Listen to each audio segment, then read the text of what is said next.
पे जो हम कंडक्ट करने वाले हैं, मतलब लेने वाले हैं, मैं आपको प्रोवाइड कर दूंगी, आप सॉल्व कर देना।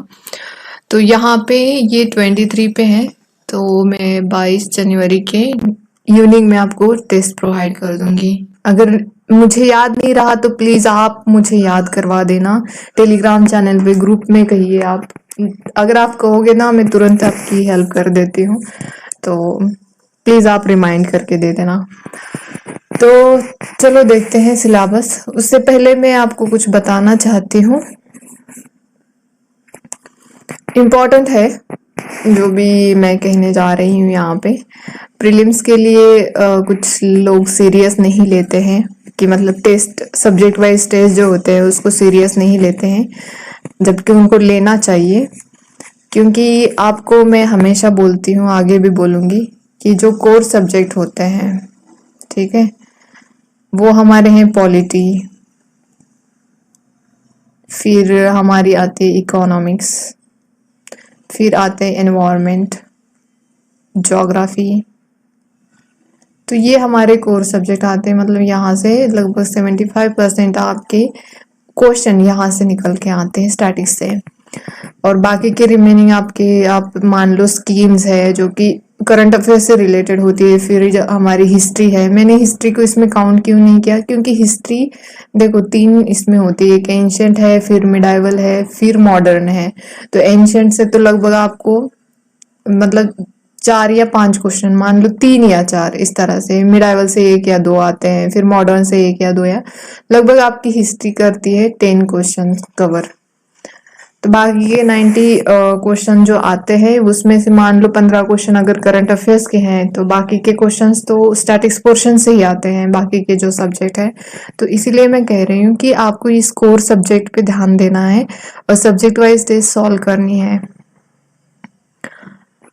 और एक बात है कि आप प्लीज रिलीजियसली फॉलो करें, रिलीजियसली टेस्ट सॉल्व करें, आप ही का बेनिफिट है इसमें, मेरा कुछ नहीं है, ठीक है।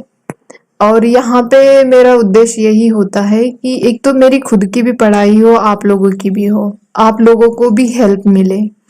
अगर आपकी कोई भी क्वेरी है तो आप मुझे टेलीग्राम चैनल पे पूछ सकते हैं। मैं कोई यहाँ पे पेड कोर्सेज नहीं दे रही हूँ, या मैं कोई चार्जेस नहीं लूंगी कि आप मुझे पूछोगे तो मैं आपके लिए चार्ज कर दूंगी, ऐसा कुछ भी नहीं है, बिल्कुल फ्री में है। हम एक दूसरे की सहायता से आगे बढ़ेंगे, यही मेरा उद्देश्य है, बाकी कुछ भी नहीं है।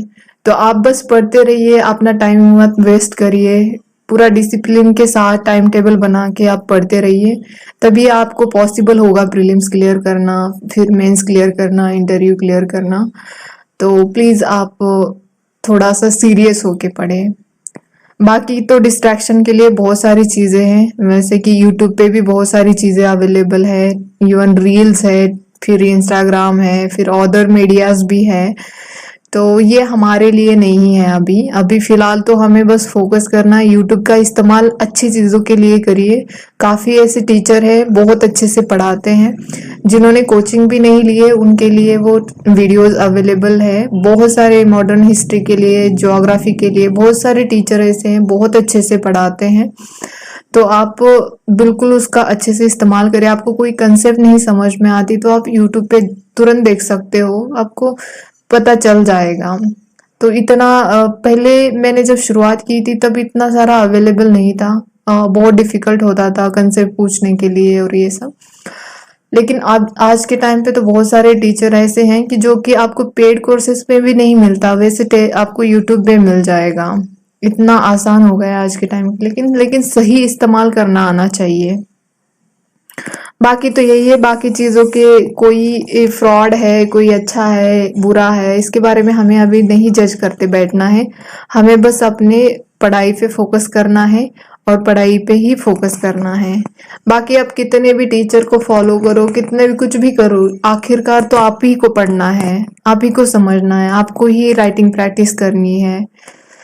तो इसीलिए ध्यान दीजिए। और दूसरी बात यह है कि सीसैट पे भी फोकस करते रहिए, सीसैट बिल्कुल नहीं इग्नोर करना है, सीसैट को भी फोकस करते रहिए, ठीक है। तो चलो देखते हैं सिलेबस, इंपॉर्टेंट चीजें मैंने बता दी आपको, ये बस मेरी एक जेन्युइन रिक्वेस्ट है आप सभी लोगों को, वेस्ट मत करिए टाइम। जिंदगी में ना एक बार टाइम चला जाता है तो आपकी जिंदगी जीना रह जाता है, तो फिर आप पछताओगे कि नहीं मैंने तो मतलब अब तो मैं इसमें 30-40 इयर्स ओल्ड हो गया, फिर मेरी लाइफ जो जो करना था एक्चुअली यंग एज में वो मैंने कर नहीं पाया। तो बस यही अफसोस रहता है। बाकी तो जिन्होंने भी यूपीएससी करने का सोचा होता है वो अच्छे से ही मतलब सोच समझ के ही आया होता है इंसान, वो अपनी चॉइस से ही आया होता है। तो वैसे भी मुझे तो लगता है हर किसी को एक बार ट्राई कर लेना ही चाहिए यूपीएससी, उससे काफी कुछ सीखने मिलता है। तो बाकी खैर ये तो सारी रैंडम बातें हो गई। बाकी हम सिलेबस देखते हैं, बाद में आप टेस्ट सॉल्व कर लेना। बस फिर से कहूंगी, बार बार कह रही हूँ लेकिन हाँ जरूरी है आप अपने पढ़ाई पे फोकस करें, जेन्युइनली अटेम्प्ट दीजिए, इधर उधर की बातें मत करते बैठिए। तो चलो देखते हैं यहाँ पे ecology and environment, basic concept and biodiversity and it's conservation. तो ये इम्पोर्टेंट ही है, इसमें से क्वेश्चन निकल के आते हैं, तो ये टेस्ट तो आपको ज़रूर अटेम्प्ट करनी चाहिए। और यहाँ पे करंट अफेयर जो है वो आएंगे 24 नवंबर 2024 के यहाँ पे करंट अफेयर्स आएंगे। तो यहाँ पे तो उन्होंने बस एक बताया कि basic concept and components of the environment and understanding of the environment and ecology, biodiversity and flora fauna and initiatives related to biodiversity and its conservation। तो इतना ही बताया, बट इधर के साइड पे डिटेल में उन्होंने बताया।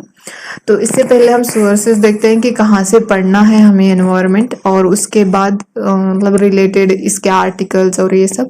तो मैं खास करके आपको एनवायरनमेंट के लिए बोलूँगी कि आप लाइवमेंट और डाउन टू अर्थ जो होते हैं उनके आर्टिकल आप ज़रूर फॉलो करते रहिए। यहाँ पे नहीं दिया शायद उन्होंने डाउन टू अर्थ का, बट हाँ लाइवमेंट दिए रखा है। लाइवमेंट और जो भी पेपर आप फॉलो करते हैं, जैसे हिंदू कर रहे हैं, एक्सप्रेस कर रहे हैं, या कोई ये कुरुक्षेत्र मैगजीन या योजना भी फॉलो कर रहा है तो कोई बात नहीं, पीआईबी, तो ये जो है ये आप फॉलो कर सकते हैं। बाकी रहा इसका, तो यहाँ पे इकोलॉजी यूनिट 10 का जो है यूनिट 10, ये 12th का जो है एनसीईआरटी, इसमें अच्छे से करना, बेसिक कंसेप्ट दे रखी है। एक्चुअली हालांकि मेरा साइंस ही था तो मैंने 12th में ये किया है, फिर ग्रेजुएशन अभी मेरा ऑप्शनल भी बॉटनी है तो उसमें भी ये पार्ट मेरा कवर होता है इकोलॉजी वाला। तो मैं तो अपना ऑप्शनल का फॉलो करती हूँ, लेकिन आप एनसीईआरटी को ज़रूर फॉलो करें, बाकी कोई फॉलो करे ना करे बुक, तो ये फॉलो करना। फिर ecology and environment chapter India year books, तो ये तो आपके ऊपर है। हाँ दे रखा है इन्होंने डाउन टू अर्थ मैगजीन का। Website ministry of environment climate and forest climate and change, ये ministry of earth and science, इसकी भी वेबसाइट आप फॉलो कर सकते हो। कहीं पे आपको डाउट है तो आप यहाँ पे जाके देख सकते हो।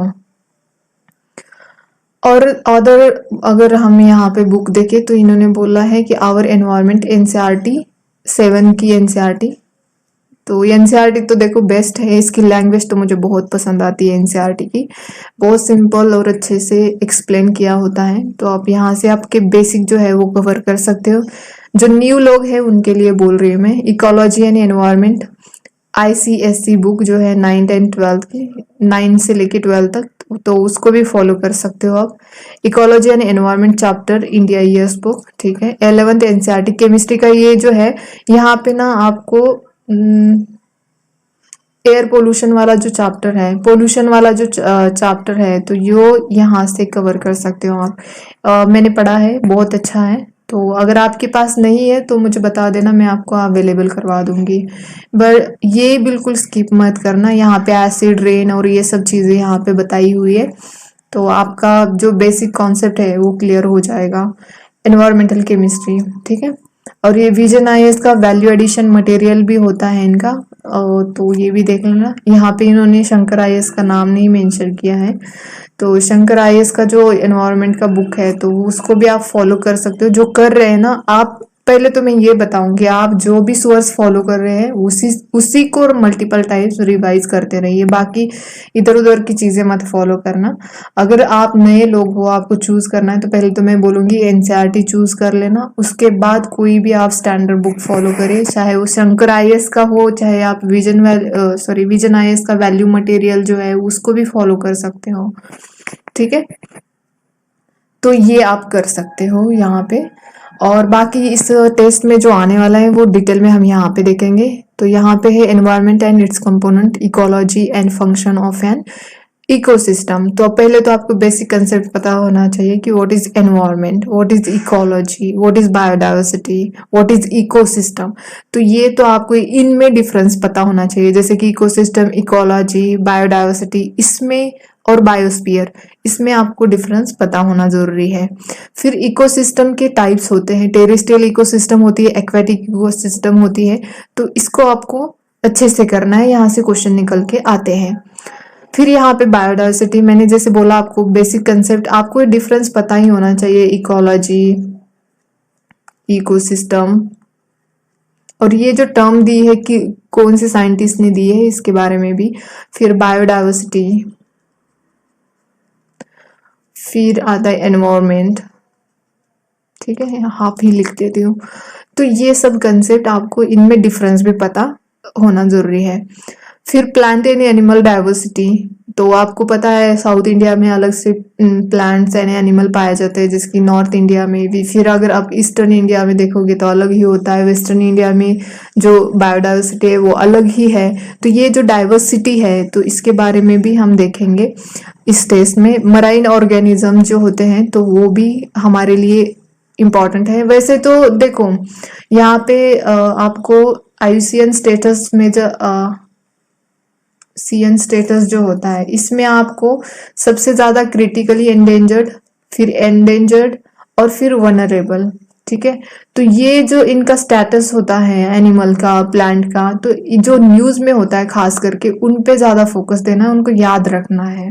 जैसे कि चित्ता है, टाइगर है, इनके आपको आईयूसीएन स्टेटस पता होना चाहिए। जैसे कि एशियाटिक चित्ता जो है उसका अलग स्टेटस है, फिर जो अफ्रीकन चित्ता है उसका अलग स्टेटस है, जो टाइगर है उसका स्टेटस अलग है, स्नो लेपर्ड्स का स्टेटस अलग है। तो इस तरह से आप जो चीजें जो स्पेसीज न्यूज में रहती है तो उनका आपको स्टेटस, आईयूसीएन स्टेटस याद रखना है, ठीक है। फिर वैसे मराइन जो होते हैं प्लांट्स और जो एनिमल होते हैं मराइन, तो उनका भी स्टेटस आपको याद रखना चाहिए। और उसके इसके ऊपर पहले भी यूपीएससी ने क्वेश्चन पूछे हैं। और हाँ, पीवाईक्यू जरूर देखते रहिए, जरूर एनालिसिस करते रहिए, जितने भी पुराने जितने भी आपको मिलते हैं उतने आप करते रहिए। वैसे तो मैं यूट्यूब चैनल पे अपलोड कर देती हूँ जो भी मुझे इम्पोर्टेंट लगते हैं, क्योंकि मैं खुद भी अटेम्प्ट देने वाली हूँ 2025 का, तो मैं भी वो देखती हूँ, तो आप भी देखा करें।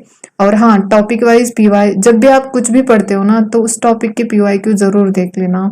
जैसे कि अभी हम एनवायरनमेंट देखेंगे तो इसके पीवाईक्यू भी साथ में ही देखेंगे, तो इस तरह से, ठीक है। तो यहाँ पे थ्रेट टू बायोडाइवर्सिटी, इसके रीजन भी आपको पता होना जरूरी है, क्योंकि शायद हो सकता है रीजन भी पूछा जाए, तो वहां पे आपको आना चाहिए क्वेश्चन। प्रोटेक्टेड एरिया नेटवर्क, जैसे कि national park, wild life sanctuary, biosphere reserve and reserved protected area forest, तो इसके ऊपर अभी रिसेंटली क्वेश्चंस आए हैं और आते रहेंगे आगे।